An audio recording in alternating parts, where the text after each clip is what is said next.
मीना, सीमा, सारिका, आमच्या कल्पना मॅडम आणि त्या मॅडम घुसाकर मॅडम आणि इथे असलेल्या सर्व उपस्थित आमचे छायाचित्रकार, खास करून आम्हाला त्यांना नमस्कार करायला लागतो. आणि चांगली छायाचित्र काढा, नाही तर वाईट काढली तर कसं होणार नाही. तर त्यांनाही मी ते स्वागत करते आणि आपल्या सगळ्यांचं पण स्वागत करते. मकर संक्रांतीचं आत्ताच पर्व संपलं, म्हणजे 14 जानेवारीला.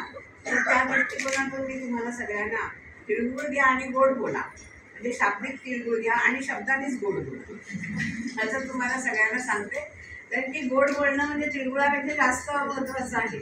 आपण अनेक वेळेला आपण बघत असतो की आपल्याला बोलायचं असतं एक आणि आपण बोलतो काहीतरी वेगळंच.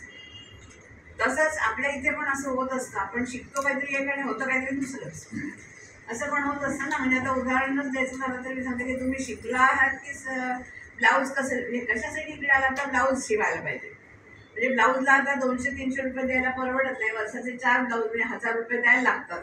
त्यापेक्षा आपण 1000 रुपये वाचवू शकतो असं तुम्हाला वाटत असतं. आणि तुम्ही करता काय तर दुसरंच काहीतरी करता आणि तुम्ही भरपूर सारे 1000 रुपये बाहेरच्या लोकांना देऊन तुम्ही 15,000 रुपये कमवू शकता. असं काहीतरी वेगळ्याच ट्रॅकवरती गाडी जात असते. तर ही गोष्टच महत्त्वाची, कौशल्य हेच आहे. मी तुम्हाला नेहमी सांगते, मला वाटतं तुमच्यापैकी काही महिलांनी माझ्या भाषणात कधी ऐकलेलं नसेल, पण मी सहज एक साधी गोष्ट सांगते की ज्यांनी 2 विमानाचा प्रवास करतो आपण, बरोबर. विमानाच्या प्रवासात 2 विमानं तुमच्यासमोर उभी आहेत.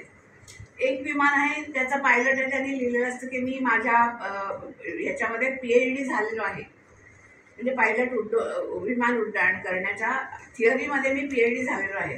आणि दुसरा पायलट आहे आणि तो म्हणतो नाही, मला PhD वगैरे काही नाही आहे, मी त्याचं प्राथमिक प्रशिक्षण घेतलेलं आहे, पण माझे 10,000 तास उड्डाण झालेलं आहे. तुम्ही कोणत्या विमानात बसाल? का? अनुभव. प्रत्यक्ष कामाचा अनुभव हा कौशल्याच्या आधारित मिळतो आणि तो आपल्याला इथे मिळतो, म्हणून आपण जास्त महत्त्वाचं आहे.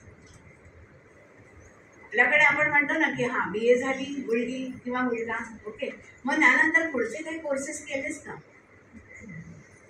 असं विचारलं जातं ना. हा बाबा मी टॅली केला आहे किंवा आणखी काही कोर्स केले, तर त्याला व्हॅल्यू ॲडिशन म्हणतात. तर हे काय कौशल्य, हे प्रत्यक्ष काम तर आहेच, पण त्याच्याच बरोबर आणखीन एक पण कामाचा प्रकार आहे.